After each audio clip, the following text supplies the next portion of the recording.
guess it's kind of naive to think that we can do environmental research without social aspects of it, isn't it? To think that people don't play a part, and I guess that kind of comes down to that dichotomy of conservation being about, you know, the whenua, being about the environment and people being separate from it. So we think that we can solve it with, you know, science that is, you know, devoid of people as well. When actual fact, you know, humans drive it all, you know, our interactions with or our appreciation of or, you know, the importance of the environment to us drives what we invest in, for example. So we can't have a program like Ngā Rākau Takitaki without thinking about people, because ultimately it is people that will drive the response to Kauriora or myrtle order or any other plant pathogen that comes into Aotearoa.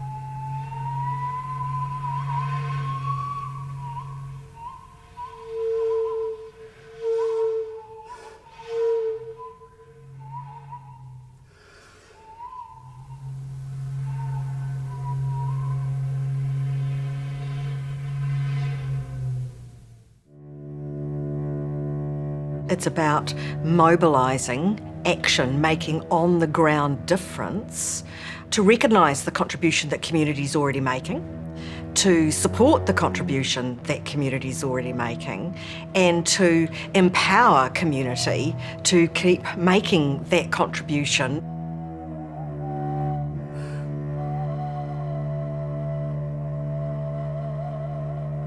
Mobilising for action is, I think we were given a brief that was really about how do we engage, what is their connection, how do they value and give meaning to the ngāhere, to te taiao, how do they understand Kauri dieback and myrtle rust, because that's our brief.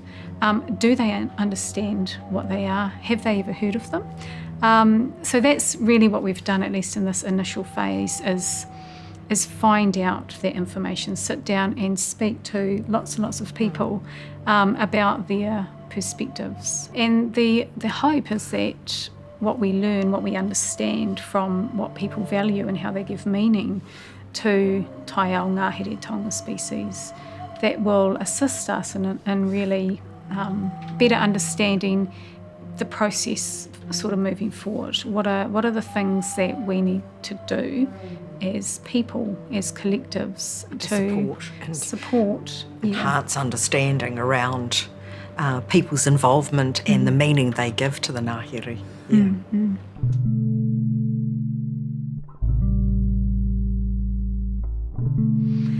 So he tonga kia te ngāhere.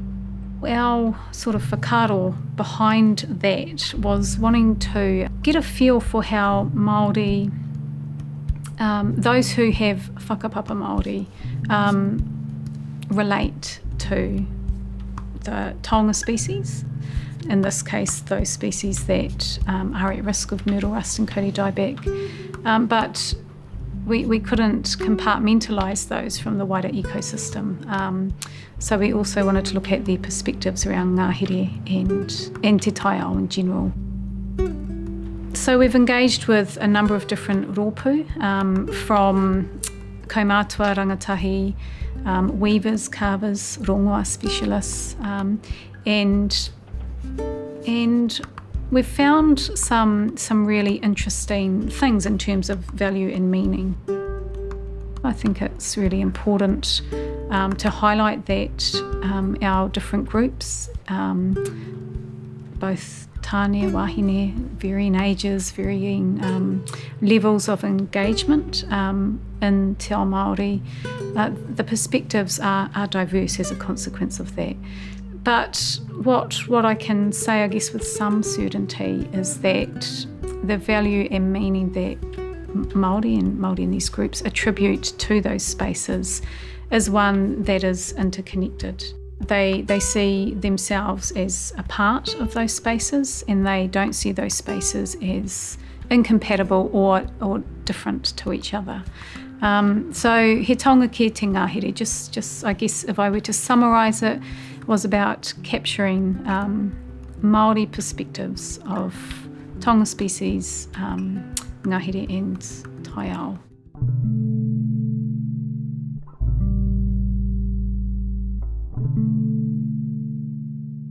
The project that Marie and I have been engaged in regarding the Maratautani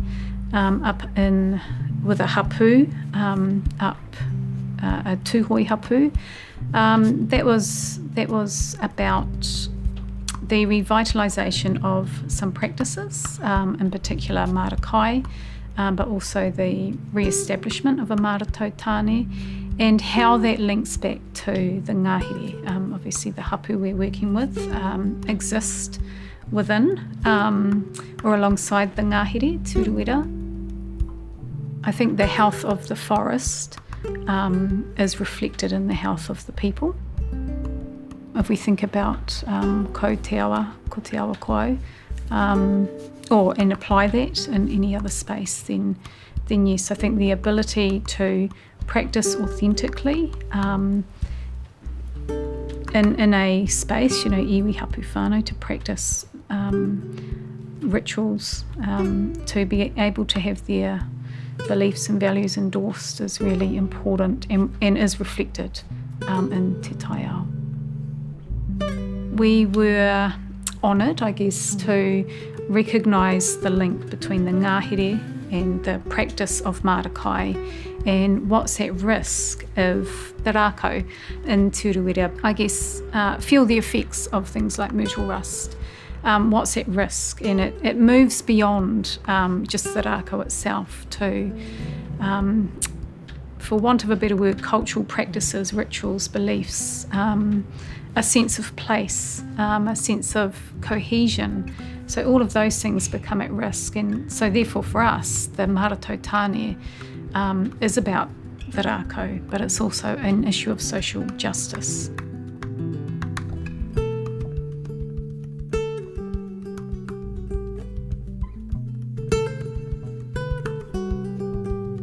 The, I guess, final, what I might call project that has a strong kaupapa Māori aspect to it is the art project, and that's where a group of artists have engaged with iwi as well as scientists to co-create art pieces that will be displayed in areas that are important or have relevance to iwi, and that's about raising public awareness about myrtle rust or myrtle order and kauri dieback or kauri order.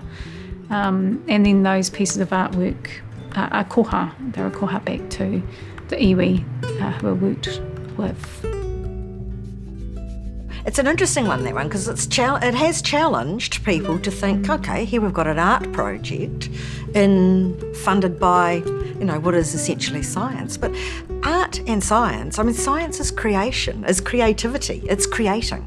So there is a lot of creativity in what you do. So I think there is a lot of connection.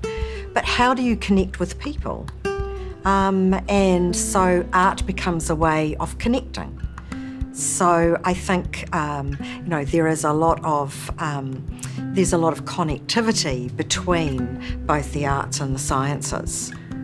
People are impacted by art, some more so than others, and to me that's the point of transformation. That's the transformative component.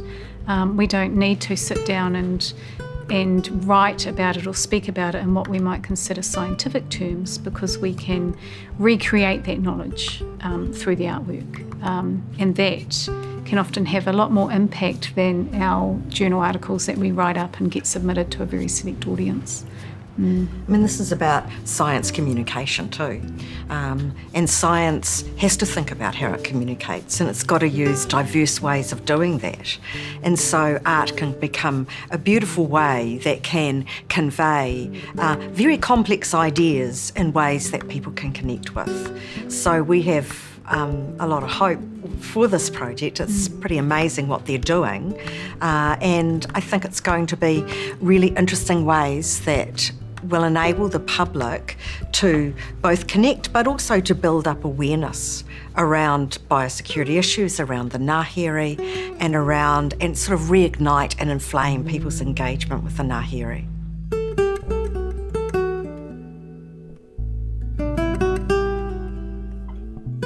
post-colonial biosecurity possibilities.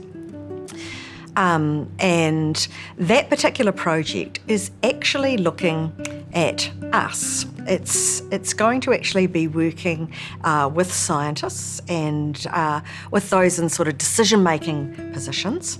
And it's going to be actually getting us to reflect on and interrogate our own ways of working together and our own ways of, and our own biases that we bring, and the institutional constraints and the institutional structures that shape who we are. Because unless you can actually reflect and be reflective in your practice, then there's no way you can address some of those particular biases that might shape how you perform that practice, how you undertake your science. So it's a way of actually engaging through a really interesting methodology, and that's going to be through mapping, because, as I say, we often think of maps geographically, but maps can be used as a methodology in which we can do stakeholder maps to show interconnections amongst people. We can do asset maps to show different parts that are important to people. We can use maps in various ways to deal with really complex ideas. And by working with those maps and engaging with them, it will enable people to engage in conversation around and to challenge some of the, as I say, some of the biases and some of the practices that we bring, or some of the cultures that shape who we are as scientists working in this space. A reflexive practice is one that isn't just looking at, well, how can I do it better? It's actually looking at the underlying assumptions and the underlying beliefs that drive my practice. So as a result, you need to find ways that make people feel safe to really interrogate their own practice, to interrogate how they work together. And that's really what that project's all about. And when you get people in conversation, then you can really start to find out how you can better work together, how you can address some issues that may be complicated or complex to engage in. That's really important. It's not just for us about the research to produce a paper, but it's about really making a difference. And if we can get scientists to sit down and talk and work through some of the challenges and question some of the practices of being a scientist, then I think that's a good thing.